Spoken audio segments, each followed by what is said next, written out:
What up, though? It's your boy Coleman's back with another reaction video. We back at it like a crack addict. I don't think I'm supposed to be saying that, bro. But that shit just funny, bro. I play too much, man. No cap.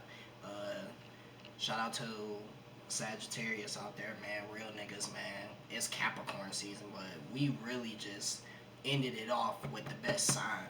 Comment below if you a Sagittarius. Excuse me.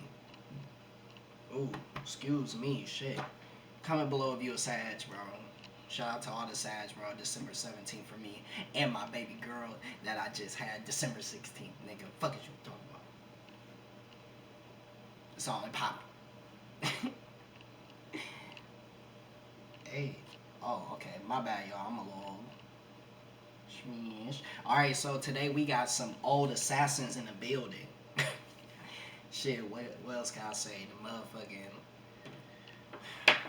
It's basically shocking crimes by senior citizens, man. So we gonna get into it, man.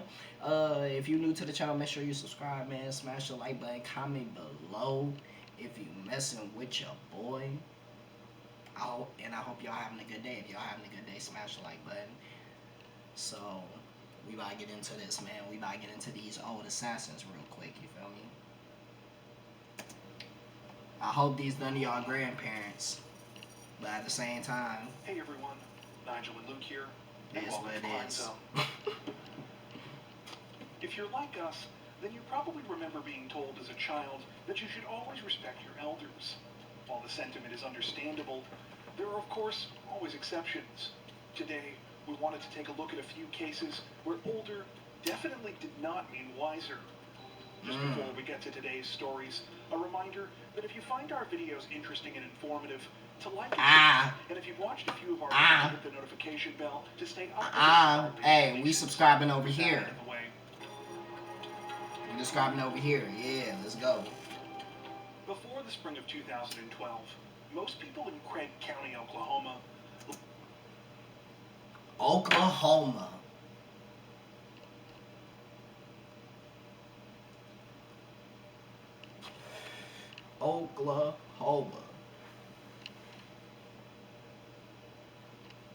Ooh-wee. I want no smoke with her. Like she cast spells. I want no smoke with her. Likely didn't pay too much attention to 73-year-old Darlene Mays. A retired Department of Human Services worker, Darlene lived what appeared to be a quiet life just a few miles outside of the small city of Veneta. However, Darlene's image would be forever changed in the minds of both locals and law enforcement in April of that year, when investigators in Craig County uncovered the 73-year-old's surprising secret. She was reportedly the kingpin of one of the area's largest illegal marijuana dealing operations.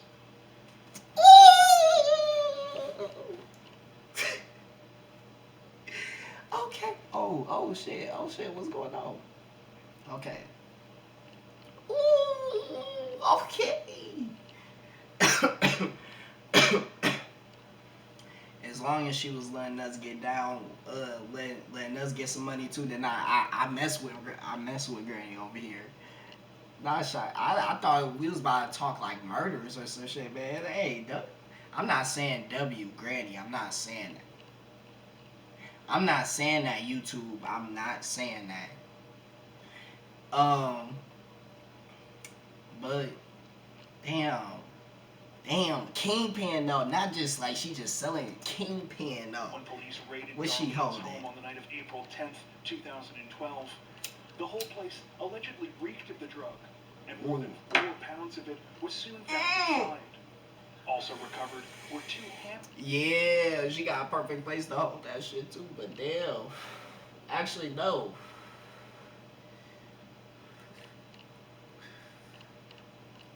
Hey, it's rules when you get to that game, bro. It's rules when you get to that shit, bro. Rule number 1, don't get high on your own supply.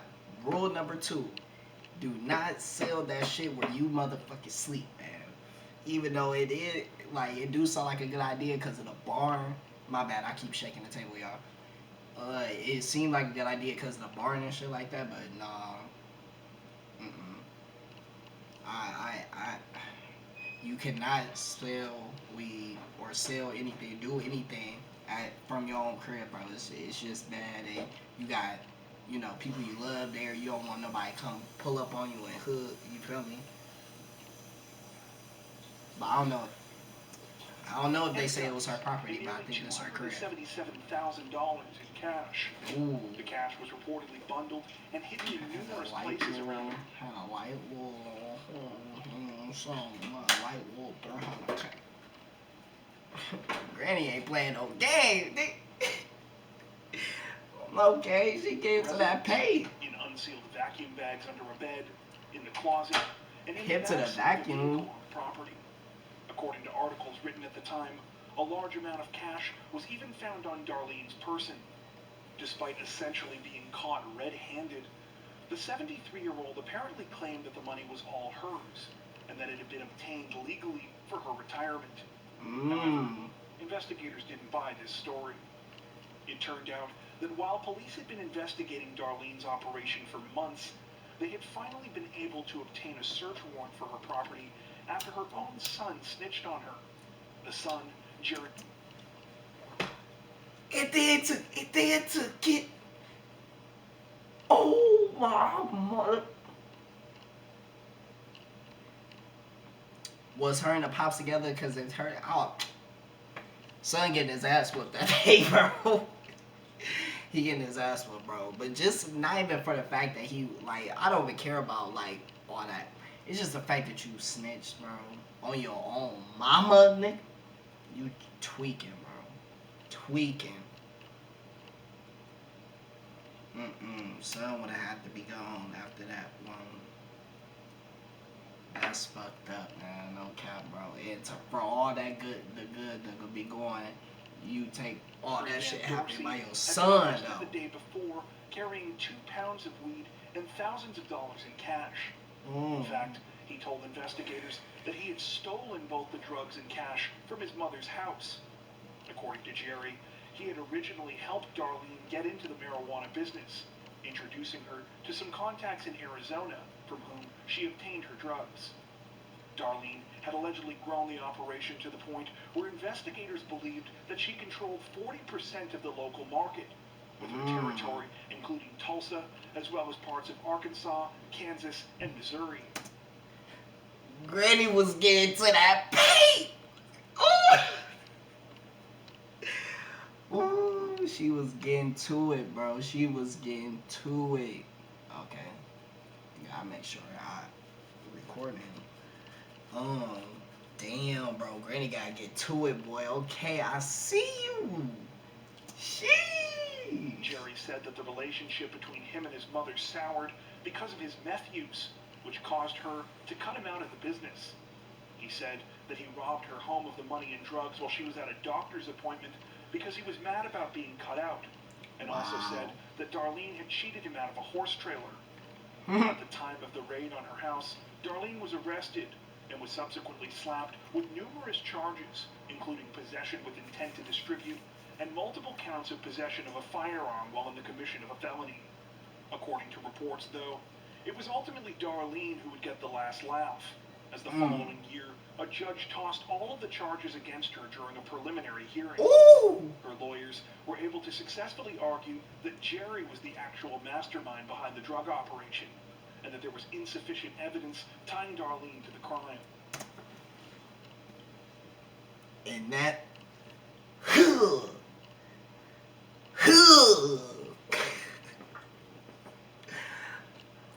I see you. I see you. Okay. This shit is like a movie, bro. This shit is like a movie, bro. And everybody know if you watching this and this is like a movie, bro, you will be like, man, my nigga still got y'all dumb asses. You feel me? Like, damn. Ooh, Granny real crazy, bro. And then the lawyers, bro, that's why y'all get to the pay, bro. No matter what, bro. No matter what. Get to the pay. It don't matter. Having a job is having a job. If you getting some money, bro, and it's for you to spend, and even though you gotta spend it on bills and all that shit, and you ain't got nothing after your bills, nigga. Just keep grinding, keep working, bro, and eventually you gonna get there, bro. You gonna get there where you know you could separate, you know, and get to that pay, bro. Because getting that lawyer, bro, if you get into some shit, nigga, you gonna need them good lawyers to get you out. And she was facing some shit. Like she basically was gonna die in jail. Like she was already, you know, 74 or whatever. So yeah, she was gonna spend her last little, you know, in jail. So get to that paint, man. That's what good lawyers count, bro. And man, got everything tossed out. No playing, no games with niggas. Jerry ended up pleading guilty to possession of a controlled substance with intent to distribute for the drugs that he was originally caught with, and received a 15-year suspended sentence. Though prosecutors vowed to appeal the case against Darlene at the time the charges against her were thrown out, it appears that they were unsuccessful. This was the last available information we could find about the case. Hey, what y'all think? Hey, comment below what y'all think Darlene doing, bro. What y'all think she doing, man? She definitely still getting to that paper, or y'all think she chilling? As the old saying goes, it's never too late to switch careers. As this next chilling story proves, that's unfortunately true, even if the new business is murder. Ray Copeland was born in 1914 in Oklahoma. Though his family was never really wealthy to begin with and moved around constantly during his childhood, things became even more difficult when Ray was a teenager with the start of the Great Depression. He eventually dropped out of school and began trying to get money any way he could.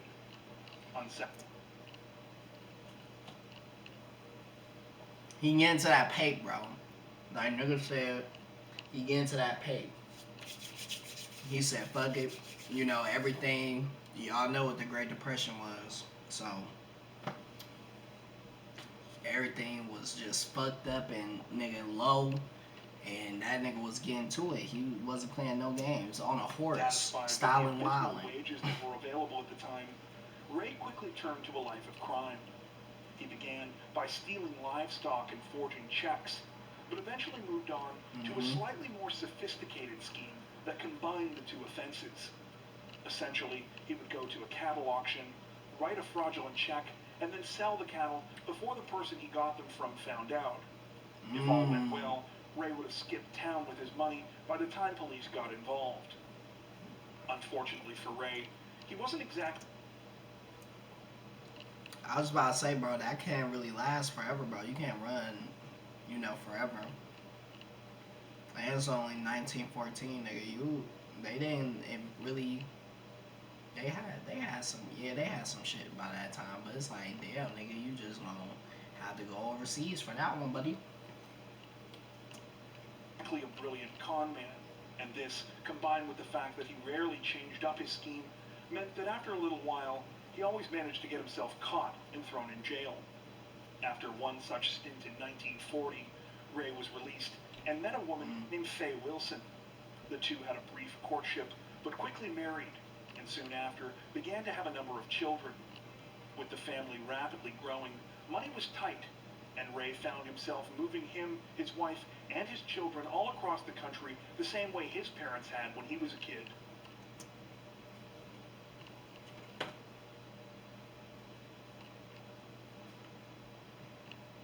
Y'all think y'all repeat? Like, I can't think of the correct phrase for it, but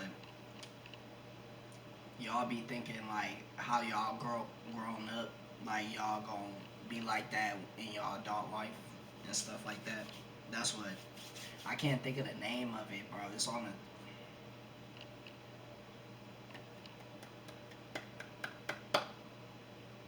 I don't know, bro. I'm drawing a blank, bro. I don't know the phrase for it, but drop down in the comments if you know what I'm saying, bro. Like basically, you a product of your own environment. So it's like, but I feel like you can beat the cycle, bro. It is a cycle for sure, but you can beat the cycle, bro. It really just depends on you. It's really just all on us. Like, you watching this, I know you have parents and shit, like, it's on us type, type shit. It's like, it's on us to do that, get that together. I'm talking about the motherfuckers that's young. I just turned 24. I'm not an old nigga, bro. I'm a young nigga, bro. I'm not an old nigga, so we ain't gonna go there. But yeah, man, that shit's you're a product of your own environment, bro. No cap.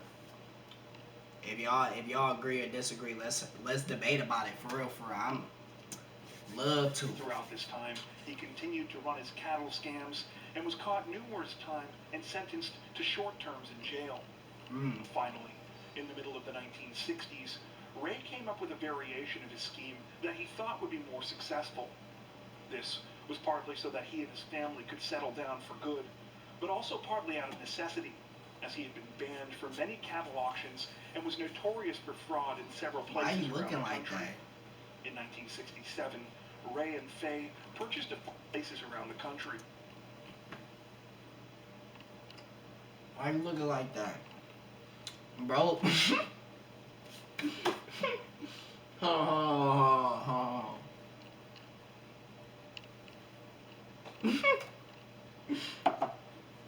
I'm not gonna lie, right?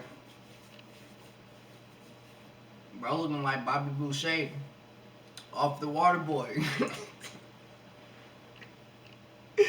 Oh my god, bro. What mama said. In 1967, Ray and Faye purchased a farm in Mooresville, Missouri, where they planned to put down permanent roots. Soon after, they began I don't to know like vagrant cross. I don't know what drifters I'm to doing, their y'all. I'm farmhands. sorry. Now, rather than going to livestock auctions himself, Ray would send the unknown farmhands instead, who would pass off his fraudulent checks on his behalf. Once Ray had the livestock, the scheme would work just as before. He would sell the animals off and get his money before anyone realized what had happened. On occasions where the checks were traced back to Ray, he would simply claim that they had been forged by one of his unknown farmhands, who by that time would have left town after being fired by a rep.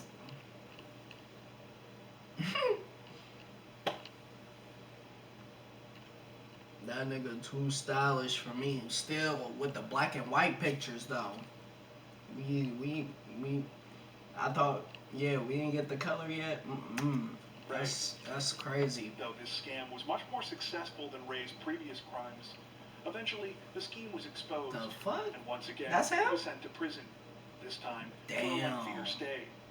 While you might think that this would finally be the point at which Ray would learn his lesson, that was not the case. In fact, in his mind, the only problem with his plan was that the drifters he had hired as farmhands could still be tracked down and give evidence against him. He decided that when he got out of jail this time, he wasn't going to leave behind any witnesses. After all, shit. Nigga, I ain't going back either. Nigga, you start going and they'll just let you go. Then it's a little bit longer, nothing too crazy. Maybe a couple weeks to a month. Then it go up and that nigga like, nigga, I ain't trying to go back to that bitch. And then he old as hell, so it's like he ain't trying to do it. So I would be on the same type of time. I ain't gonna hold you. Yeah, I'm gonna be on the same type of time. So yeah, he about to get down on them, no cap. And yes, I just ate a piece of pizza, random as hell. Yes, I did, but I was hungry. And yes, am I gonna go back to smoking? Yes, I am. I'm about to end this though after him. Comment below if you want a part 2. But we gonna finish probably. He was now nearly in his 70s I don't want this too and long. wanted to avoid going back to jail at all costs. While Ray continued to be an unpopular presence around town in the eyes of his neighbors, for years things remained relatively quiet at the Copeland property. That was until late 1989, when police received a disturbing tip from a man named Jack McCormick. According to Jack, he had been hired to work as a farmhand on Ray and Faye Copeland's property in Mooresville, and during his time there, Ray had tried to kill him.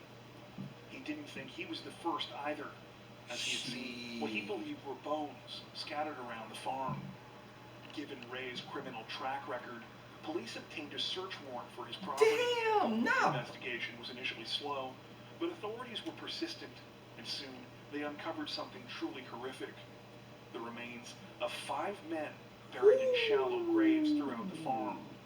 Autopsies would reveal that. Ooh, wee. Ooh. Damn.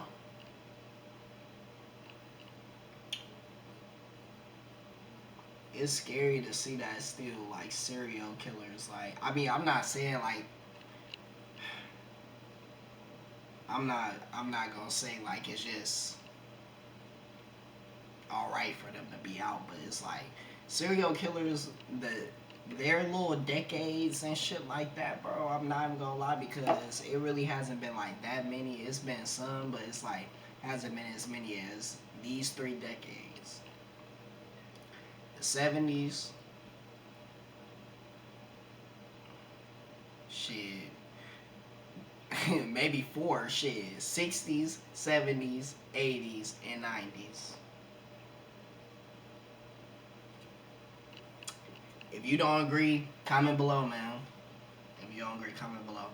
But I think that's like the the decades where it was prominent. It was hella like all over the world too, like just crazy, like all over the world. Like I've seen all of them, bro. Like all over the world's crazy.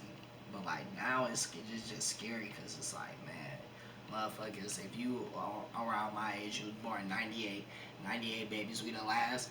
Everybody that's the last 90s babies, hey man, smash the like button, bro, no cap. But yeah, bro. Man, I forgot what I was about to say. Fuck it. That But all this of them shit had been crazy. shot in the back of the head at close Execution style, bro. That is execution style, indeed. That is.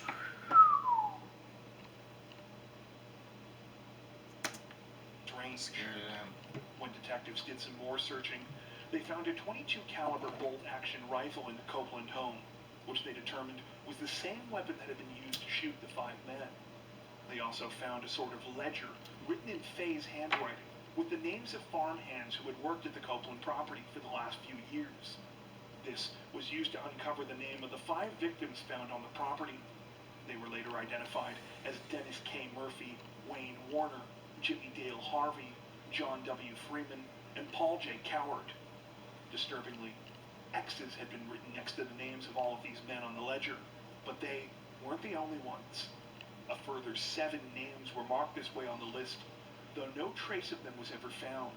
Damn. Perhaps most chilling of all, investigators would make one final discovery in the Copeland home during their search.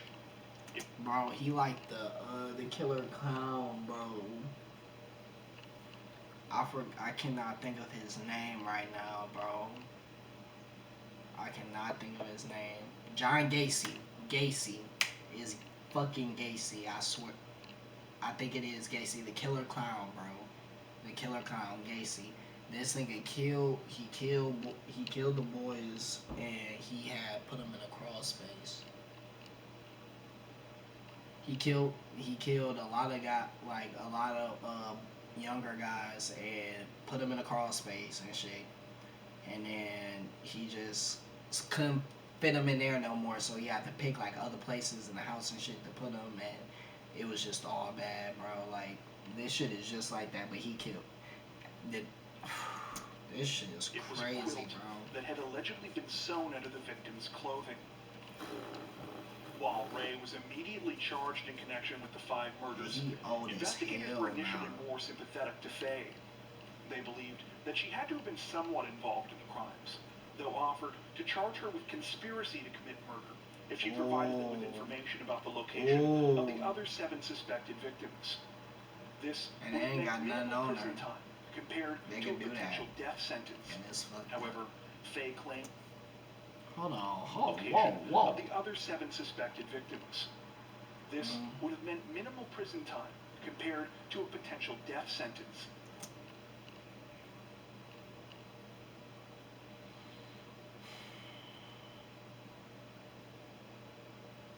Man, shit. I'm I understand that for him, he did the crime, but girly, they basically trying to say that she has something to do with this. She couldn't know that this was happening, or that happened or whatever. I don't know, man. Was he However, Faye claimed that she not only had no involvement in the murders, but mm, that she had no knowledge of the crimes entirely. yeah, As because a how would result, he be with she this was bitch? charged with the same crimes as her husband. While Wow, this was just because going she was on, married to Ray him? tried unsuccessfully to plead insanity before changing his tune and trying to work out a plea deal with prosecutors. They Mm, refused, and he was charged with 5 counts of first-degree murder. Faye was the first to go to trial in November of 1990, with her defense arguing that she had been forced to go along with her husband's actions because he was violent and abusive towards her. A jury disagreed, and Faye was given the death penalty. When Ray was damn, told about the damn,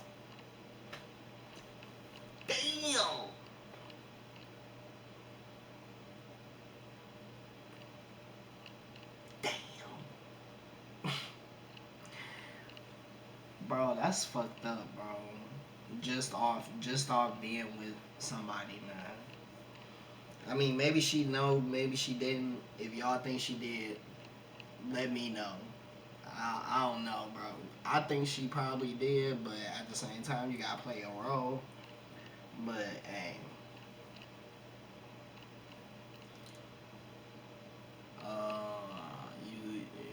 you guys, she got to see it outcome through, of and his she wife's did, trial, and that's he the reportedly result.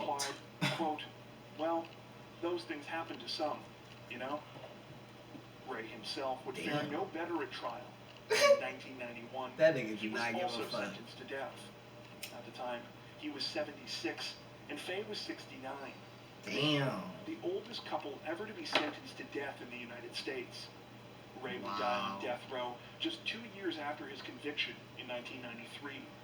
Faye eventually had her sentence commuted to life in prison on the grounds that she had been abused by her husband, though would remain in jail until the fall of 2002, when she was given compassionate release after suffering a stroke. She died at a nursing home in Missouri at the age of 82. To this day, the remains of the Wow. Copeland's other suspected victims have yet to be recovered. Mm.